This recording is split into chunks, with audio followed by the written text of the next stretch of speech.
Welcome to SLP Nerdcast. I'm Kate. And I'm Amy, and we appreciate you tuning in. In our podcast, we will review and provide commentary on resources, literature, and discuss issues related to the field of speech-language pathology. You can use this podcast for ASHA professional development. For more information about us and certification maintenance hours, go to our website, www.slpnerdcast.com. SLP Nerdcast is brought to you in part by listeners like you. You can support our work by going to our website or social media pages and contributing. You can also find permanent products, notes, and other handouts, including a handout for this episode. Some items are free, others are not, but everything is affordable. You can also go to our website to submit a call for papers to come on the show and present your work with us. You can contact us anytime on Facebook, Instagram, or at info@slpnerdcast.com. We love hearing from our listeners, and we can't wait to learn what you have to teach us. Quick disclaimer, the contents of this episode are not meant to replace clinical advice. SLP Nerdcast, its hosts and guests, do not represent or endorse specific products or procedures that may be mentioned during our episodes unless otherwise stated.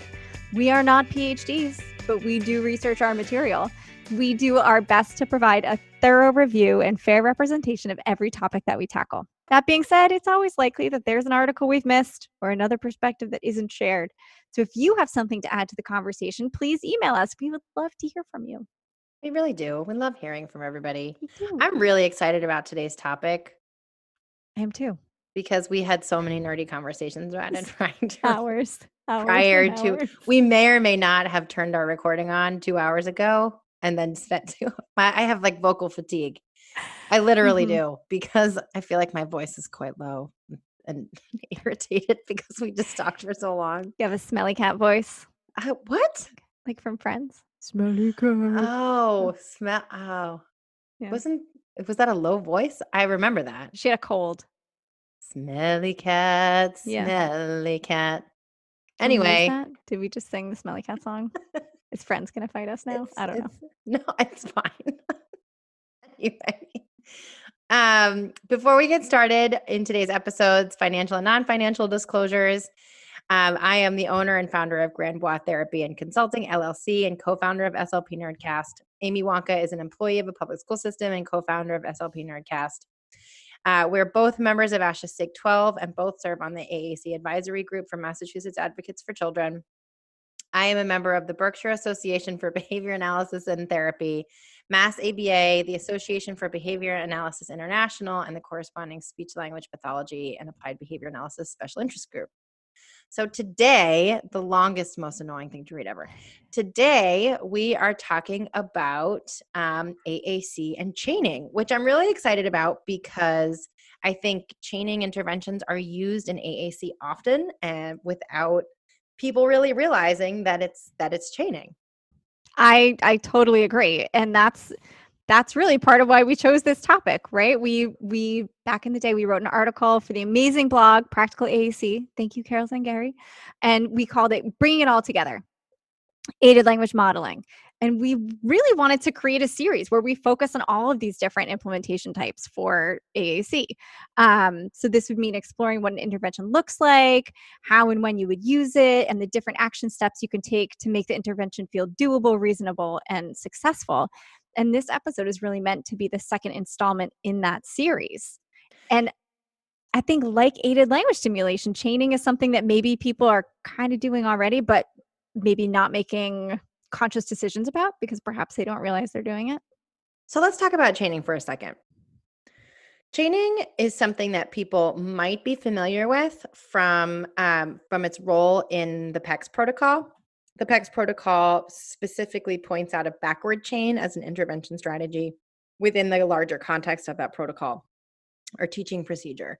But as Amy said, it's commonly used throughout AAC in a lot of other ways, and we want to sort of unpack what chaining is and then talk about the different applications and implementations that chaining can take within AAC in general. And even if you're not working in AAC, chaining is something that I remember learning about way back in grad school in my motor speech classes, right? So using strategies like a backward buildup, So you're working on, the last syllable in a word and then building the syllable before that word. So as we go through this episode, you may, as a listener, find different connections to chaining that perhaps you didn't even realize were chaining. And I think that's such a good point. And part of, our 2-hour dialogue before we started recording was because I did not have that exposure to chaining. No surprise, Amy went down a research hole and read like 7,000 articles preparing for this episode. And a lot of that literature was about chaining and how it's related to other aspects of communication, like motor speech disorder. So we hope that this episode sort of bridges that gap a little bit and makes you think about your AAC interventions and probably identifying ways that you're using chaining without realizing that chaining is the actual teaching procedure that you're using. So learning. Do you want to talk to us about our learning objectives? Yeah, I do. That's what I was doing. I know. Okay. Learning objectives include number 1, describe a task analysis and its relationship to chaining interventions. Number 2, describe the difference between forward chaining, backward chaining, and total task chaining approaches. 3, identify specific variables that may make a certain chaining approach a better fit for your clinical needs compared to other approaches or non-chaining approaches.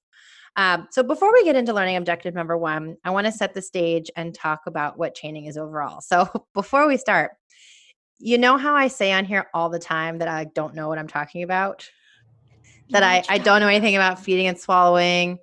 There are so many things I just straight up don't know.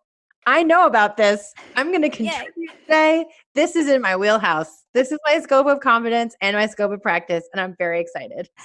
Hooray. Hooray. So believe it or not, chaining comes to us from the world of ABA. As most of our listeners know, I'm a dually certified SLP and BCBA, but don't let that put you off. Just because it comes to us from ABA doesn't necessarily mean that it brings with it any of the negative connotations that you may or may not have from working in or with or around ABA. Let the strategy leave its baggage at the door. I love that. The strategy left its baggage at the door. You've officially decided to welcome chaining and its roots in ABA into your house. That's right. Weird analogy.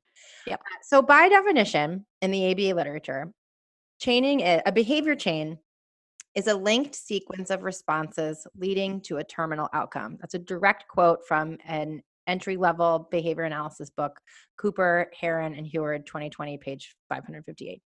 A behavior chain is a linked sequence of responses leading to a terminal outcome. So as an example, let's say the terminal outcome was a peanut butter and jelly sandwich. Delicious. Delicious. If the terminal outcome is the peanut butter and jelly sandwich, then the linked sequences of responses that get to that terminal outcome, that get to that peanut butter and jelly sandwich, might be: first, open the peanut butter jar. Second, open the jelly jar. Third, pick up the knife. Fourth, scoop the peanut butter.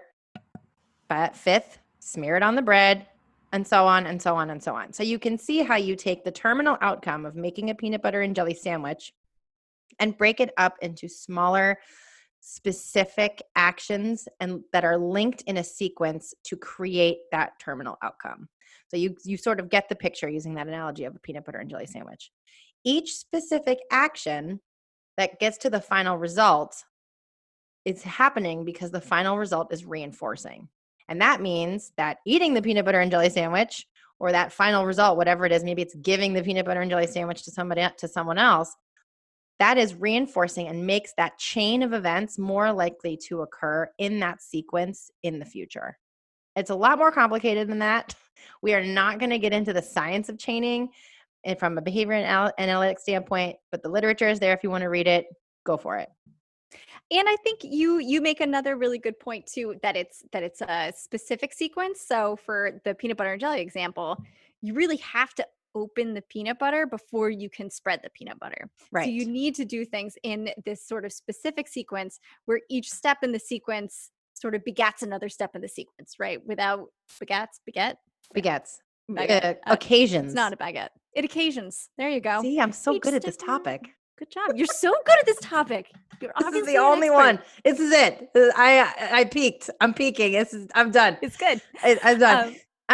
So anyway, so let's take this sequence of specific actions that are linked in a sequence to a terminal outcome and think about how does this relate to AAC, right? Peanut butter and jelly sandwich on the one hand, complex communicator with device use on the other hand, right? How are these two things related? So behavior chains happen in communication all the time. We chain different words together for different outcomes. We chain our oral motor movements together in specific sequences to produce speech productions. Mapping chaining onto AAC isn't that different. It's still language and communication. Non-speaking persons chain symbols together to communicate the same way that speaking persons do. Non-speaking persons link actions together to access language, similarly to the way speaking persons chain oral motor movements to produce speech. So the terminal outcome, if we're like sort of making a parallel to that peanut butter and jelly sandwich, the terminal outcome in AAC is the production of language and communication itself. And that is the reinforcing outcome that has the impact on the environment that makes that sequence of events more likely in the future. The overall purpose of the whole behavior chain, the overall purpose of, selecting the icons in sequence or moving your articulators in a specific sequence is to produce reinforcement. And in communication, as we know, that comes in a lot of different forms. Conversing with a friend, seeking information, for some of our more complex learners, communicating basic wants and needs. Communication is varied, it's vast, it's complex. We know this, we're speech pathologists, we don't have to hammer that home. Point being, this is related to chaining because it is reinforcing all of those sequence of events that lead to that terminal outcome. That's right? awesome. Yeah, that sounded really smart. But this is it. Don't get used to it, because the second we have someone else on here talking about something I don't know about, that's it. I'm leaving. I'm done. Okay, so now I'm not going to leave you. I'm just kidding. Now that we know what chaining is and what behavioral or what behavior chains are, let's talk about our first learning objective, describing a task analysis and its relationship to chaining interventions. So we have behavior chains in general. We understand what they are. But chaining as instruction is something that is very parallel, but slightly unique. Yeah, and we did a fair amount of reading on this. And by we, you mean you. You said read these 3, and I went to the end of the page. Actually, I read them on the treadmill. No, they were pretty good. I know you read them because you sent me pictures. I did. So when we think about chaining for instruction, why are we bringing up this idea of a task analysis? And that is because, like Kate just described for us in her peanut butter and jelly example, you are taking the sequential steps that lead you to this terminal outcome, but you can't really teach somebody the sequential steps until you have identified what those sequential steps are. And so a task analysis, when you use the word task analysis before, also referred to as a TA, in case you work in an ABA setting. What is a task analysis? You just gave us the definition, but for the sake of recapping, what is a task analysis? So a task analysis, broadly, because let me tell you, you can fall into a deep research hole on task analyses. You sure can. But overall, a task analysis is really the process of considering a routine or a desired outcome, and then breaking down the steps of that routine or that overarching goal into all of the discrete sub-goals or action steps that make up that routine, using adequate detail for each step in your task analysis. So task analysis, unlike I feel like some of the other ABA terms that we've come across, sort of tells you what it is in its name. Analysis of the task. There's my 3rd grade definition for you. Boom. And I like it. It's a good definition for this one. So first step down the rabbit hole of task analyses. Found this super cool article by Adams, Rogers, and Fisk titled Skill Components of Task Analysis. And you can find the citation on our website, and that's like if you just type it into your friend Google, it will pop up. So what these authors do is they outline some of the ways that task analyses are used, and they really can range from something like teaching a recipe to safety procedures in the nuclear and defense industry. From finding assistive technology solutions to how to repair a vehicle, or clean something. So there are a lot of different routines when you step back and think about it. And this is part of Kate and my very long discussion before we started recording this.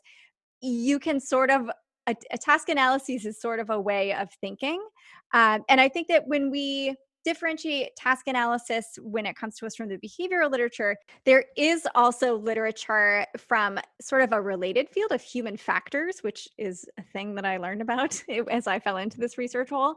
But that's basically an interdisciplinary field that pulls from a lot of different fields, including behavior analysis. And they use a lot of task analyses in human factors as well.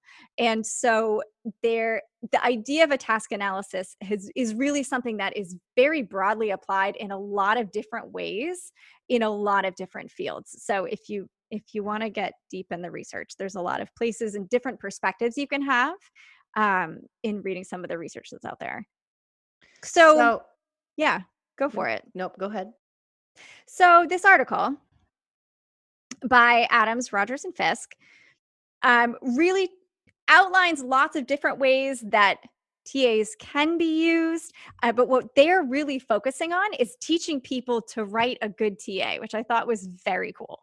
And a good TA, again, just to sort of loop everything back, TAs or task analyses are important for chaining because you can't teach a specific sequence of events unless you know what the specific events are.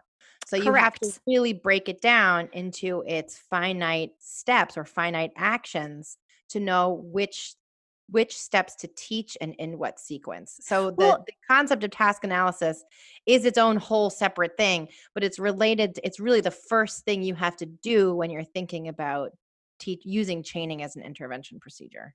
Yes, great point. So if we were going to write a task analysis for using chaining, step one in our task analysis would be identifying our problem area and then generating our task analysis. Like you have to have the task analysis Love task analyses now to move forward, with your chaining intervention. And really, when we think about it, it makes me think also about the NPR podcast we've referenced on here before called The Hidden Brain. And they had an episode titled When Everything Clicks, the power of judgment-free learning. And in there, they're talking about the importance of task analyses for people who were really proficient baseball coaches. And then this guy who's an orthopedic surgeon, and he's training the surgeons in the right way to complete all of these different procedures, with precision and accuracy, and developing really automatic use of those skills. And the first step of all of those skills training interventions, I guess, that they're talking about in that podcast are connected. They're rooted in the task analysis. So the Adams, Rogers, and Fisk article is really interesting because it talks about developing the skills sort of as a clinician or as a person who's generating a task analysis to make sure you're writing a good task analysis. Because if you come in, if Kate brought me her peanut butter and jelly example and she gave me a task analysis, but she never told me, that I needed to open the peanut butter or that I needed to get the jelly, that's going to potentially give me trouble when I try and implement that TA. I've talked before about I've gone through phases of using the meal delivery system things where they basically send you a box of ingredients and then they send you a task analysis and they're like, all right, the first thing you're going to do is you're going to chop up the carrots into half inch pieces. You are going to put the carrots in with 2 tablespoons of oil until it's hot, but not smoking. So they're giving us all of these little finite steps, hot, but not smoking. I'm going to come eat dinner at your house. Become a joke in my house.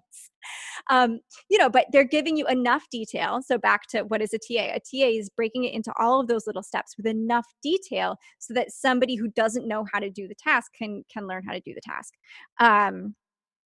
Go ahead. No, go. Well, I was going to say just in terms of, again, thinking about task analyses and, how broad they could be used. They could be used for so many things. You've given so many examples: baseball, cooking, making sandwiches. I'm sure a lot of our listeners are thinking of ADLs in terms of like putting on your shoes, putting on your coat, and thinking about how it gets used within communication, and particularly AAC. There are, just thinking about it off the top of my head, there are a handful of things that people probably are reflecting on, everything from carrying devices from place to place to, icon selection, to, language sequences. You can see how it can go from really broad to really narrow.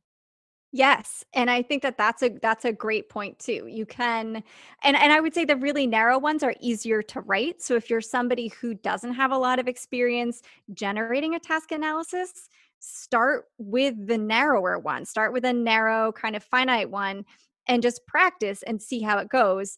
If you want to tackle something that's sort of bigger and more complex, the Adams et al. Article is super cool because they look specifically at something called hierarchical task analyses. So that is really driven by whatever your description is of the overall task, and then further breaking that down into these different sub goals, and then eventually developing a hierarchy of all the different things that you need to do to actually accomplish a task. I love this article. I thought it was super interesting. She loved it too much. I loved it probably a little too much. You love it so much. You want to stop being a speech pathologist now and go work in this other field. I do. But again, thinking about the hierarchy of task analyses in AAC, that could be really individualized based on the individual's communication needs, their motor and sensory needs, their access needs. So again, thinking about breaking communication skills into more finite things, really having that frame of mind for the individual and what is most important and what those sub goals are, I think is really important. Yes. And I think if you do get a chance to look at this article, they have some great figures in the back. And the second figure, they give you sort of a flow chart for the different factors to consider when you're developing a quality task analysis. And some of them that I think are very relevant for AAC would be, just like you said, Kate, identifying sort of that overarching goal. Is that a super broad goal? Like you want the person to be able to, tie any type of shoe? Or is it a very narrow goal? You want the person to be able to tie this one shoe on their foot, on and there are instances where I've had speech and language goals that are very broad like that, big generalization goals. I want you to be able to do this anywhere with anybody, or, super narrow. Maybe you're just learning how to do this for the first time. And so it's going to be a very narrow goal. You want to be descriptive and discrete. So back to like the hot but not smoking oil, right? They give an example of using one verb noun pair for each unit. So thinking about that. Interesting. So instead of here's the 7 things you need to do, like breaking those 7 things apart and making them each their own finite step. What that can help you do too as an interventionist is figure out if somebody can do some of the components of your task analysis and not the other ones. By having them broken apart into all of those different parts, it helps you better pinpoint where you need to maybe change what you're doing or provide more support and teaching. Another thing that I thought was very interesting in this article was they talked quite a bit about finding the right beginning and the end of the task. So in the peanut butter and jelly example, like does that begin when I decide I want a peanut butter and jelly? So does that TA start, very far back? Does that involve me going into the kitchen and getting all of the things out, or are all of those things already there for me and I'm starting? So just being aware of what your specific beginning and end points are for your task analysis. If you enjoyed that article, we did find another resource from an unlikely spot. No, I liked this one better. Yeah, this one was pretty awesome. So this is an article by Dr. David Embry on task analyses. The reference is on our website. And I liked this article because it talked about the idea of an action-oriented task analysis versus a cognitive approach to task analysis, which I thought was a really interesting concept. Yeah, and I don't know if that's specific to sort of the human factors field. I don't know if that like flies in the ABA world, but as a speech pathologist, just thinking about incorporating it does if you're a radical analyses, behavior. If you're a radical behaviorist. That's radical of you. That's very radical. It's cool. Yeah, they do a great job talking about those two different things, and also sort of implying implementing a decision tree type of matrix in some of their task analyses. And I think that this article, as I was reading it, seems like it would be super helpful if you're looking to try and generate a task analysis for a more complex rather than a pretty discrete task. So when I think about conversations, or when I think about, reciprocal communication or things that involve judgment. And we'll give some more examples of these at the end of the podcast. We'll give kind of some real world examples and walk you through what it might look like. Those things I think lend themselves better to this more complex sketching out all the different steps, and again, helping to troubleshoot not only the teaching, but if the teaching isn't successful, finding exactly where you need to change your intervention or do things a little bit differently. So I think that sort of brings us to our second learning objective. I think it does. Maybe. So learning objective number 2, describe the difference between forward chaining, backward chaining, and total task chaining approaches.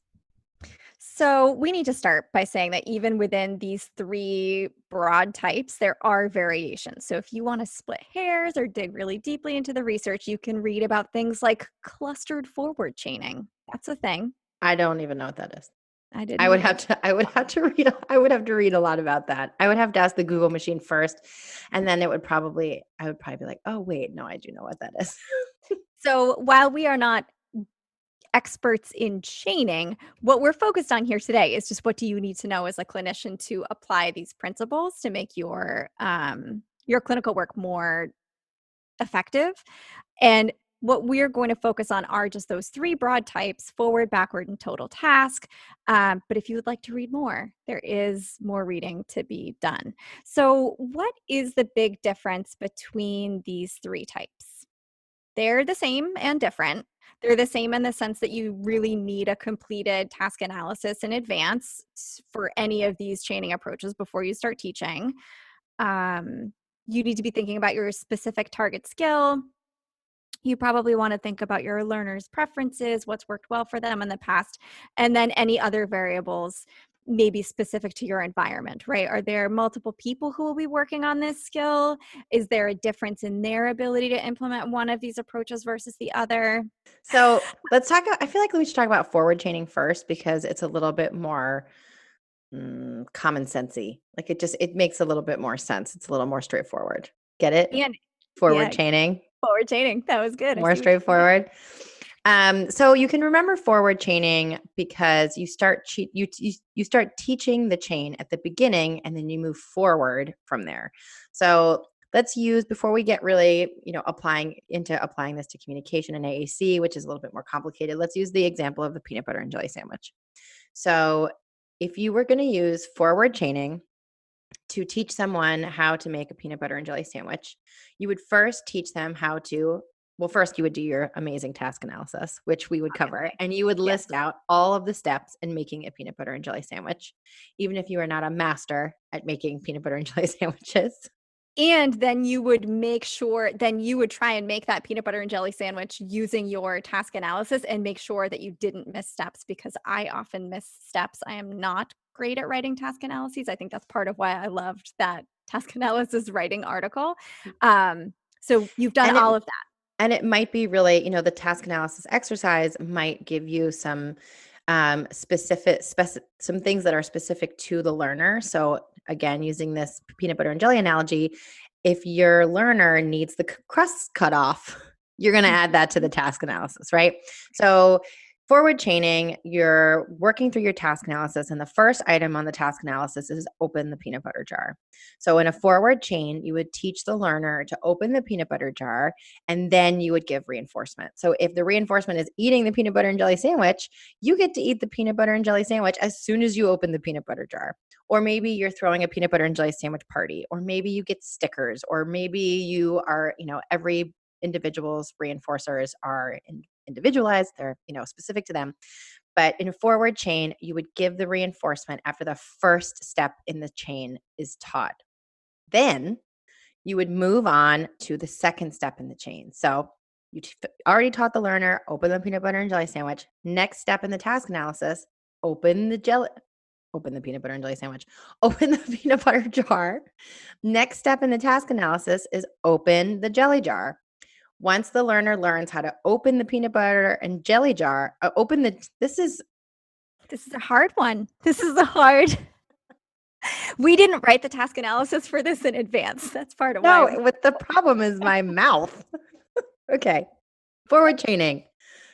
You move on to the second step in the chain, once the learner has mastered the first step in the chain.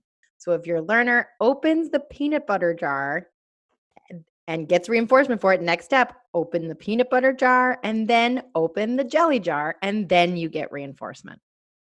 I hope So that my poor communication skills have not made this more confusing for our learners, because wouldn't that be ironic?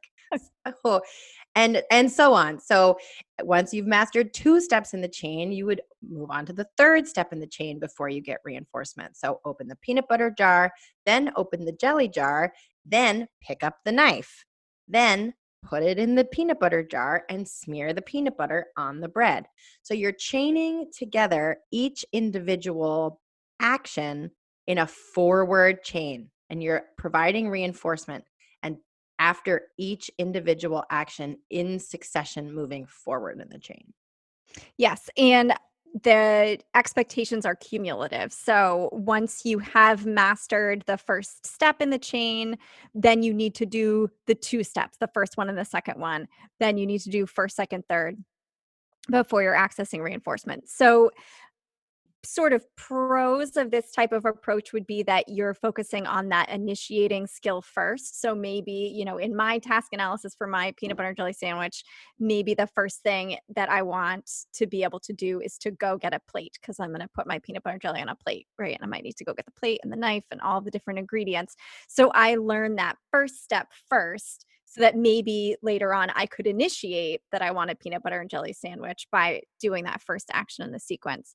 Cons with this type of approach in general, that it could be slow because you're working on one step at a time. So if you have let's say you have a 27-step task analysis for making your peanut butter and jelly sandwich, and you're mastering one step at a time, depending upon how quickly you master those steps, it could take some time to learn all the components of that sequence. And I think the other thing to consider is that the reinforcement comes at a time other than the natural timing, the naturalistic timing of the reinforcement. So in the example of a peanut butter and jelly, if I'm making a peanut butter and jelly, I don't usually get that peanut butter and jelly till I'm all done with all of the steps of the sequence. So normally the reinforcement comes after that last step in the sequence. So whether you're getting, a different peanut butter and jelly or a sticker, you're getting it at a time that you're normally not getting reinforcement. So hopefully everybody understands the sequence of forward chaining, moving forward, Moving reinforcement forward. being delivered Mhm. after each step in the chain has been mastered, moving forward from the beginning.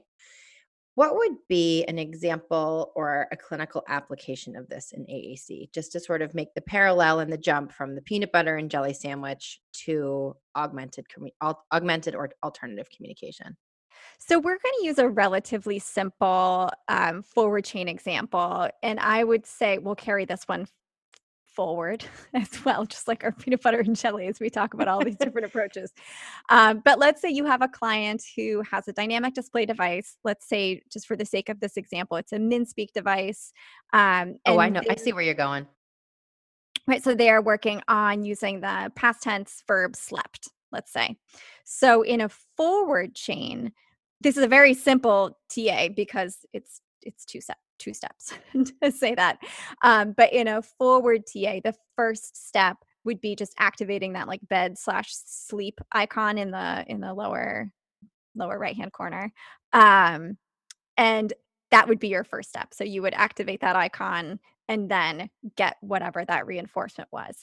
Um, and once they've mastered that first step, then the second step would be activating the past tense verb slept. So you would teach those 2 steps in that order, but you wouldn't be working on teaching that second step and actually saying the word until mastery of the first step in the example of a I forward have chain. another example that's sort of similar, but Okay, has 3 bring it on. steps and Ooh, is that's related to better. eating, It's which better. is right. Yeah. Because I don't know, maybe I'm hungry. So let's imagine that you have either any multi-symbol dynamic display system. So touch chat, Unity system, you pick one. And you are trying to teach a learner it's an emergent learner. You have some basic wants, skills for basic wants and needs. And you're having snack. I feel like snack is a very commonly used preferred We like activity. food. We like food a lot here on the Nerdcast. We're big Right, fans. right. But also, for emergent learners, when we're talking about basic wants and needs, food is super important, as is social contact and all these other things. But snack is also an activity where environment is easily controllable. It's usually very reinforcing. Food is a primary reinforcer. So imagine the symbol in your mind. It's a 3-hit sequence from the screen. Doesn't matter what system it is. And Johnny loves, one of my students loves almonds. Let's use almonds. Loves them. They're a 3-hit sequence from the screen. If you were using a forward chaining approach and it was an emergent learner, you might deliver almonds when they hit the first icon on the homepage. Then you might deliver the almond after they've hit the first icon in conjunction with the second icon. Maybe you've provided prompting, button-specific prompting, gesture prompting. And then eventually you're going to hit the third. You're going to expect the learner to hit the first icon, the second icon, and the third icon, saying almond before you get the almond. Now, going back to the pros and cons of it might feel really unnatural because you're delivering the reinforcer after hitting the first icon, which I would assume is eat or snack or however you have your display organized. That feels unnatural because the device hasn't said almond yet. And so that's one of the cons here. But in terms of the pros, you are delivering reinforcement more closely to the initiation of the action. So you've, got the learner possibly motivated or engaged with lower response effort instead of expecting 3 hits to the screen right away. If that learner has a lower frustration tolerance or they're interacting with this tool for the first time. Again, this is a totally made up and fictitious example. I am not at all proposing that is the best way to do things, but just for the way of highlighting how a forward chain works, if you had a multi-step icon sequence, you would deliver the reinforcement after the first step in the chain or the first symbol. Yes, that was a really good example. Was it? Or what? I mean, I think it's important to think about the practical application because in that example, you're giving a student an almond after selecting one icon, which might feel a little weird. I mean, that's a lot of times, it could be it could feel awkward. But at the same time, maybe you're choosing a forward chain because the attention span is an issue or sensory and motor need. You're competing with sensory and motor needs. And you want to get them engaged and get them that reinforcement as quickly as possible, and then slowly sort of get a delay to that reinforcer by adding in a second step in the chain. Yeah. Yeah. So, I mean, that is a good example of the thought process you might go through when you're selecting a forward chain. It's just being aware that those are the variables that are going to be at play. And for some situations, you might make the choice that, hey, that is the best way to do this. But what if it's not? What if you would like to try backward chaining? I feel like this is I'll keep my thoughts in my thinking bubble. I feel like this is the one I use more, but maybe that's just me. No, I agree. I feel like backward chaining and total task are the ones that I tend to use. So I feel like anybody out there who's taken a PECS training has heard of backwards chain. So the PECS protocol uses a backward chain. The PECS authors, one of them is a BCBA. So they use the ABA terminology. They use the term backward chaining in the teaching procedure. Yes. And it's sort of the reverse of a forward chain. It is. I mean, I think that some of the differences that seem important for me. So let's think about that peanut butter and jelly example. When we start with that first step, which is maybe just opening the peanut butter jar, in a forward chain, you're providing reinforcement and you're kind of ending your learning experience there. You're not going to go through and then guide the learner in making the rest of the sandwich. You're just legit working on opening the peanut butter jar. Right. I think that's a good point. So in a forward chain, you teach the learner to open the peanut butter jar, you give them the reinforcement, and then the lesson is over. You're not, okay, now we're going to sit here and keep working and I'm going to prompt you through the rest of the steps. And in a backward chain, somebody is doing those initial steps because it is a sequence where the latter steps are dependent upon the prior steps. So you can't you can't get to the point where you're cutting your peanut butter and jelly sandwich in half, or you're cutting your crust off or whatever, if you haven't actually made a peanut butter and jelly sandwich. Okay, so let's talk about backwards chaining. So we went over forwards chaining. Hopefully I didn't botch that too badly. So in a backwards chain, you can sort of think of it as the reverse of a forwards chain. So in backward chaining, the teacher, speech pathologist, adult, completes the initial steps in the chain. So you have your task analysis of peanut butter and jelly sandwich, and you are going to make almost the whole peanut butter and jelly sandwich except for the last step. Let's say the last step is cutting the peanut butter and jelly sandwich crosswise. I don't know. Sounds delicious. Cutting off the crust, whatever. You're going to complete all the steps in the chain ahead of time. So I've read a few different things. Either you do it ahead of time or you do it with the learner, but they're not doing it. You're not prompting them through it. You are doing it with them or you do it ahead of time. And then you have them complete the last step in the chain, and then you give them the reinforcement. Once they have completed they have learned how to independently execute the last step in the chain, you have them, guess what? Do the second to last step in the chain, and then the last step in the chain, and then they get reinforcement, and so on and so on. So you would teach them to cut the peanut butter and jelly sandwich in half. Then you would teach them to maybe put the two pieces of bread together and then cut the peanut butter and jelly sandwich in half, and so on until you are completing the entire chain, soup to nuts, and then being given reinforcement. And similar to the forward chain, once you have mastery of your target step, then you need to complete 2 in order to access the reinforcement. And I think, as we had mentioned, we're both fans of this approach a lot of the time. And I think part of that would be the pros of, you're accessing the natural consequence. In the case of like making a peanut butter and jelly sandwich, you actually just made a peanut butter and jelly sandwich that now you get to eat or give to a friend, or whatever the purpose was in making your peanut butter and jelly sandwich. I think it's also nice because you're getting exposure to possibly to the process, and the timing is the natural time for accessing whatever you're doing. Similar to forward chaining, the con would be that you're still working on one step at a time. And so if you have a 27-step peanut butter and jelly sandwich recipe, then it's going to take you time to acquire those steps, but that might just be what it is.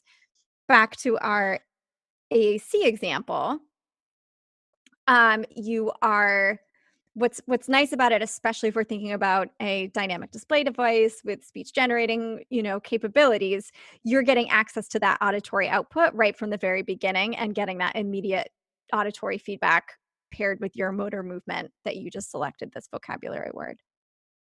I think backwards chaining gets a little bit more time in the light in AAC when compared to forward chaining. As I already mentioned, I think we mentioned this earlier in the podcast, backwards chaining is explicitly taught in the PECS protocol. The authors of the PECS protocol, one is a speech pathologist, one is either a behavior analyst or a behaviorally oriented professional.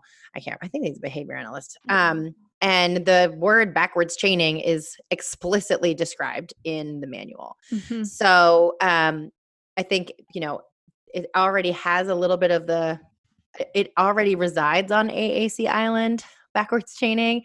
I also see this approach being used a lot for multi-sequence speech generating device teaching procedures where we provide gesture prompting. We, of course, don't do hand over hand prompting, everyone out there, to do the, couple steps in the chain, but, providing whatever measure of support for the first and second steps in the chain, or selecting the icons for the student in the first and second step in the chain, and then having them independent or teaching them to select the last step in the chain. So going back to the little example with Johnny and the almonds, you would maybe select snack or select food, select snack, and then have Johnny select almonds, or provide prompting at varying levels to have Johnny select food and then snack and then almonds. Yeah, and I think one other consideration for backward chaining in the constellation of a dynamic display device is that often what will happen is as you navigate through the system, the display itself becomes less visually complex. So that could be another pro to using, if you have a home screen that has, 80 buttons on it, 60 buttons on it, but by the time you navigate down to the specific vocabulary word you're looking for, maybe that screen only has 40 or 20. So if you're starting there, it's a visually less complex display as well. Moving on to total task chaining. So actually, when we were preparing for this episode, total task chaining and backwards chaining can feel really similar. And we had to be really careful to make sure we described each of them accurately.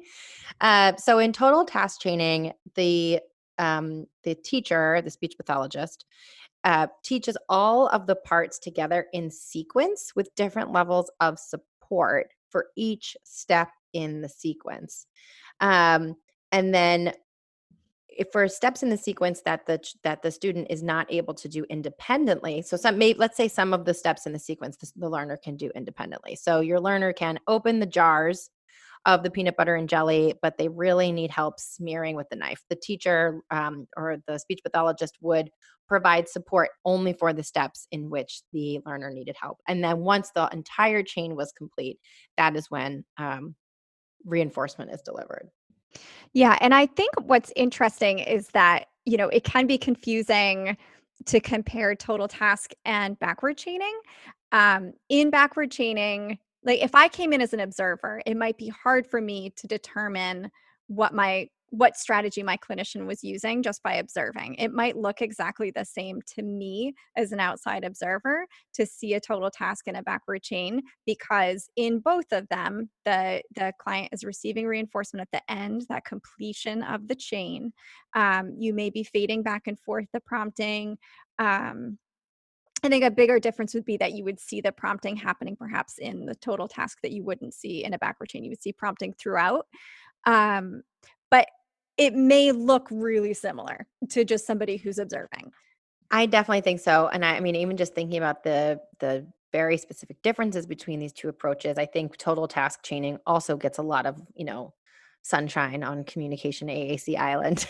I think, naturally as clinicians, we provide prompting where it's needed and know when to, pause, wait for independence, fade prompts, and we fade those prompts within each step in a sequence.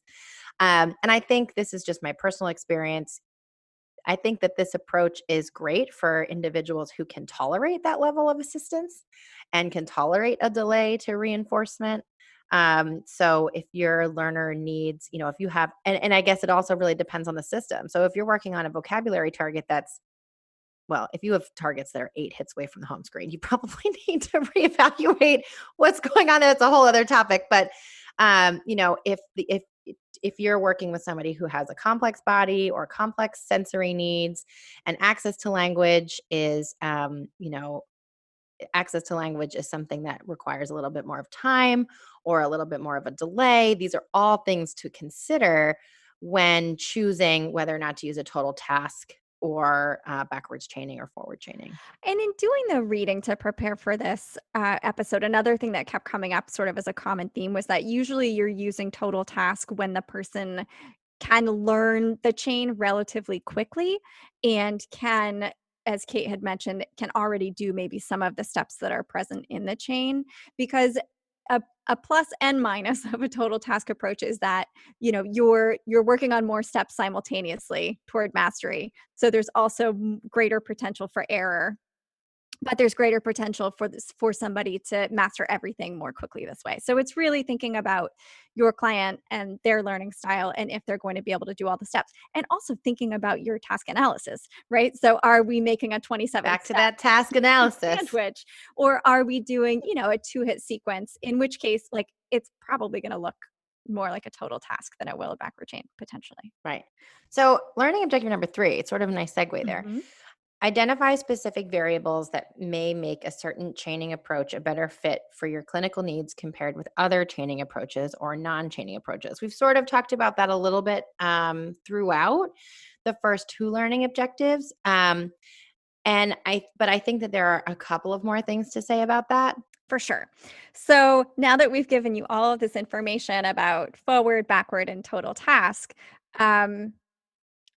Does it really make a difference? The jury is mixed, right? So there's an article on our website from 2011 titled An Assessment of the Efficiency and of Child Preference for Forward and Backward Chaining by Slocum and Tiger. Tiger, what a great last name. My last name is Tiger. I know. And they looked at Grand Bois and Wonka aren't too bad. No, they're good. Wonka definitely wins. Anyway.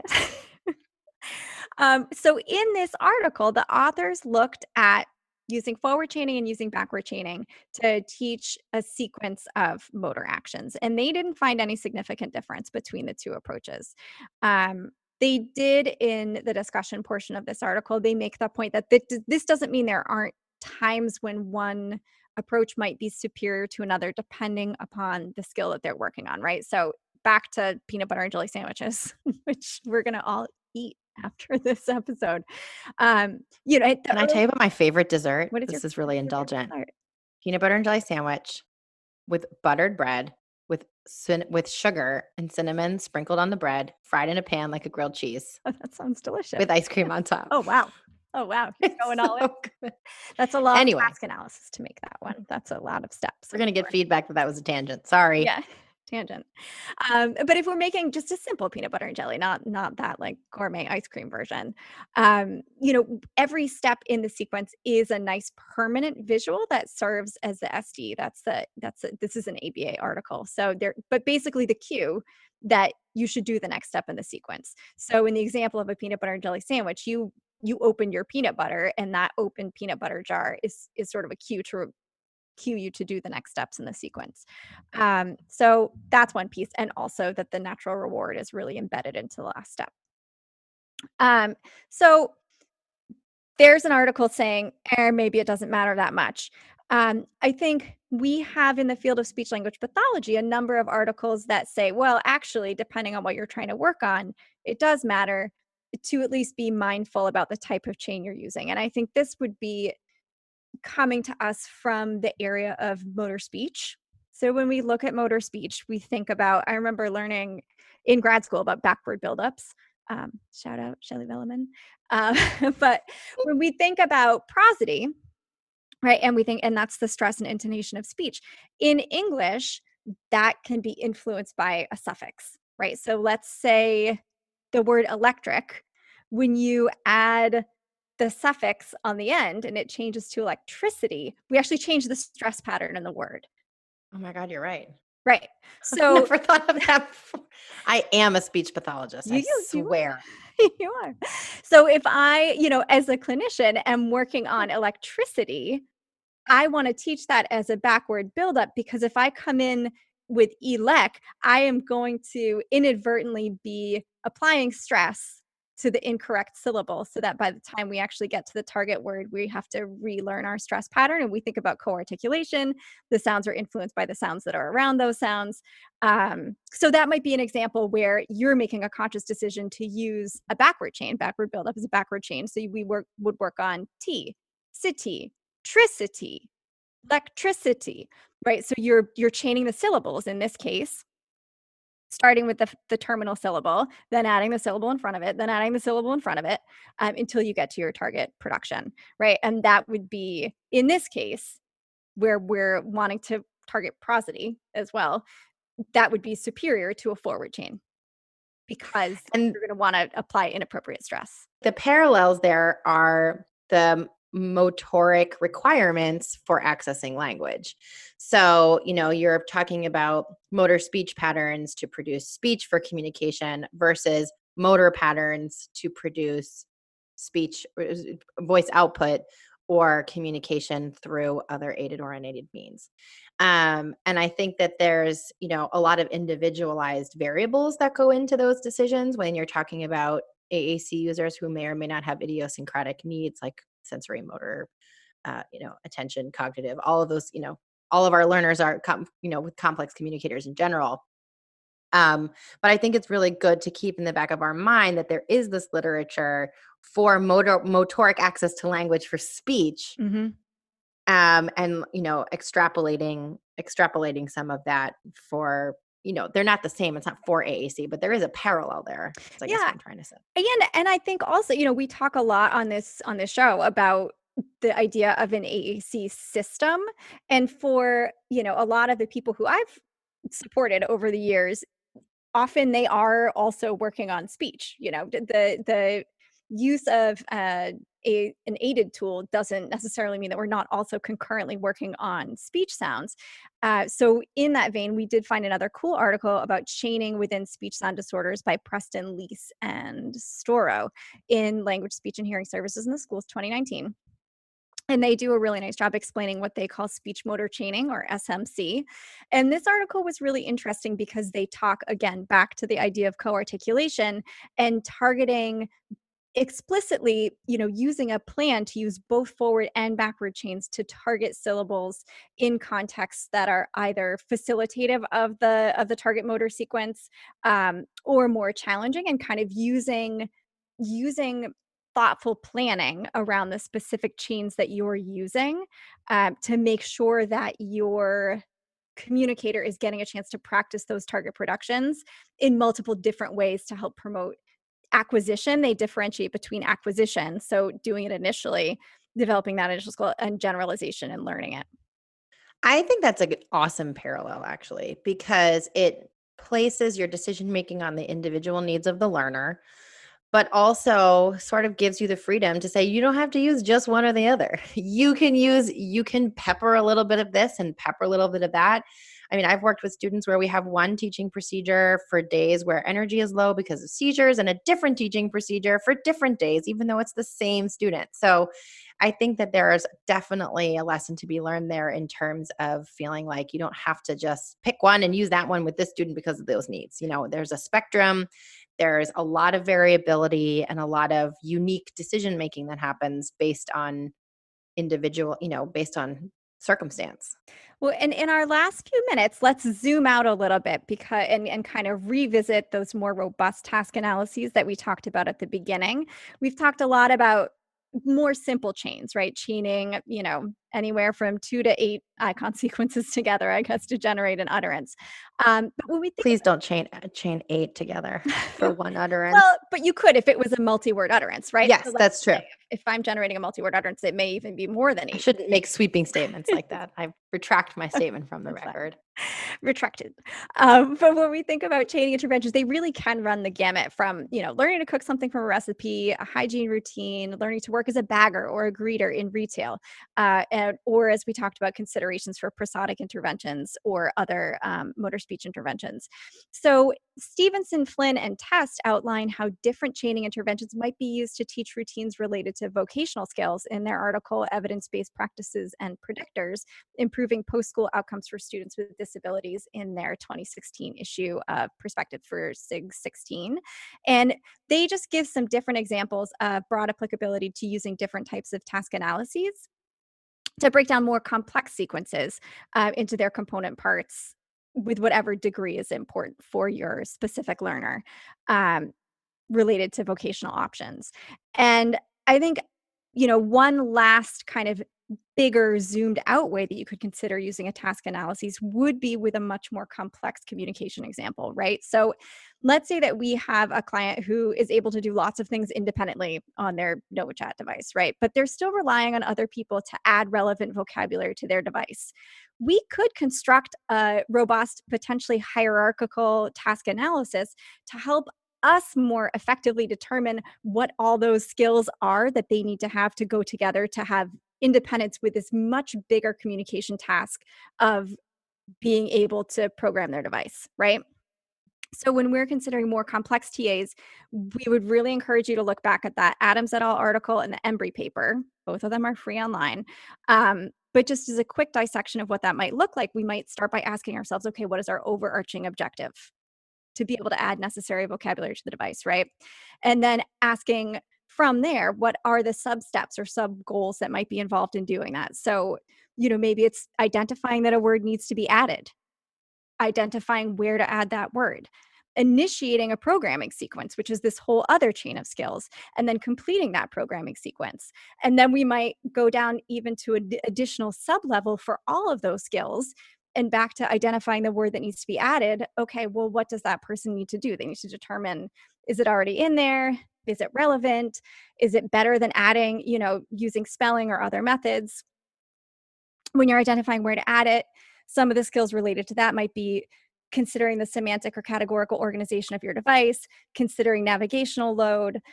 So you can see how the idea of a task analysis and chaining or total task approach could be applied to a much more complex communication task as well. I'm laughing because you love task analyses so much right now. So And while you were talking, I had this we haven't even talked about this, but the application of task analyses to operational competencies. Yeah. Carrying your device, setting it down gently, plugging it in, turning up the volume in a loud restaurant, turning the screen to, there are so many applications for task analysis. And I AAC, think even outside of language. yes. And some of those operational competencies, I think, are actually where sometimes the forward chain could shine, right? So if we think There about you go. going to get your device or the routine that is associated with being independent with charging your device, those could be a good place for a forward chain. Step one, you have to go get your device before you can complete the chain of putting it in your backpack and doing all these other things, perhaps. So those may be places where you make a clinical decision or a group decision as a team that, like, this is what you're going to focus on, is that first step in the sequence. But yeah, I mean, task analyses, they're pretty awesome. I recommend them. To sum it up, TAs are pretty awesome. We really hope that, I know that this was like a lot of information and chaining. Again, I know we said this at the beginning, it's a teaching strategy and intervention strategy that really doesn't get unpacked enough, or we as clinicians, we hear so much about aided language modeling and other interventions that are not just popular, but more commonly discussed. And chaining is it can be a really powerful and appropriate and easy intervention strategy if you can really take the time to divide things into steps and think of them as a linear sequence. And I think while a con of task analyses and chaining is that it is labor and time intensive, I think a huge pro is that as a clinician, especially when you're trying to deconstruct relatively complex sequences, it can really help you break down all of the essential steps and things that we're doing automatically, but that might be a pivotal piece in the sequence that your client needs support in developing so that they're able to connect all of their existing skills together into a fluid chain. And I'm having all these thoughts, of course, right at the end. Maybe we need to do another episode on this, and it lends itself beautifully to data collection, right? You have Tool. Yeah, it's a great organizational tool. Okay, Johnny, we expect Johnny to X, Y, and Z. It's not working well. Let's take some data on each individual step in the chain and figure out where the breakdown is, right? That's so super important. I feel like PECS is really the only protocol that comes to mind that really breaks things down like that. But because it's using a chaining procedure, but applying chaining and task analyses to all these other things can really just open your world. What am I trying to say? Fun stuff. Anyway, Right, hopefully everybody learned something. Thank you so much for joining us today. I think that pretty much wraps us up before we just keep talking about it, because now we have all these additional thoughts. Right. Thank you for joining us, and we hope to hear from you soon. Bye-bye.